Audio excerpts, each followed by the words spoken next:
Hi guys! Welcome back again to my channel. This is your Lady Boss Builder, Jessica, returning for another video kung saan ang life, mindset, at wisdom ang bida. So guys, for today's video, ang pag-uusapan natin is paano mo malalaman kung naka-align ka sa trabaho mo. Meron akong isang video, ito yon. Nakalagay dyan, paano mo malalaman kung naka-align ka naman sa goal mo. This time, maging specific tayo. Paano mo malalaman kung naka-align ka sa trabaho mo.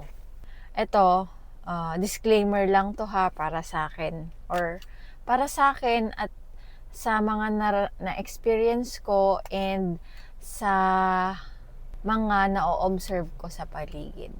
Okay? So, para sa akin, malalaman mo na naka-align ka sa work mo or sa trabaho mo kapag unang-una, gusto mo yung ginagawa mo.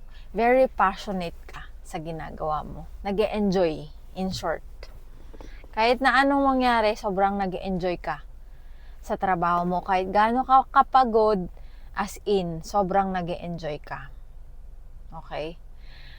So, number 1 yun. Second is, malalaman mo na naka-align ka sa goal mo kapag nagbibigay sa'yo yon ng abundance. Pag sinabi nating abundance, hindi lang to tungkol sa pera. Abundance of happiness, yan. Abundance of financial, abundance of knowledge, yan, mga yan. Kasi kapag ang isang bagay is very passionate kang gawin, meaning nag-e-enjoy ka, susunod kasi dun yung blessing. Lalo na kapag gusto mo yung ginagawa mo. Bakit? Bakit sa tingin mo susunod yung blessing? Kasi nga, lagi mong naiisip is puro happiness lang. Kung paano ka makakapagbigay ng service, ganun. Hindi ka galit or hindi ka napipilitan na ginagawa mo yung bagay na yun. Kaya yung financial aspect follows. Bakit may mga ibang, na-observe nyo ba?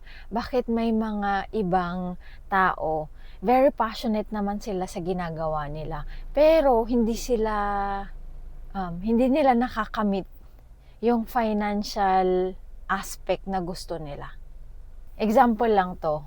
'Di ba, may mga teachers or kahit ano pang profession na hanggang sa tumanda sila, yun na yung ginagawa nila. Unang-una kasi, very passionate sila sa ginagawa nila. Gusto nila yung ginagawa nila. Pero bakit hindi nagbigay sa kanila ng abundance pagdating naman sa financial aspect? Sa tingin ko kasi, binigyan nila ng limitation yung sarili nila. First, naka-mindset sila na, let's say, yung pagiging teacher, pagiging police, ganyan, ito lang ang pwedeng nilang matanggap. Itong amount lang na to.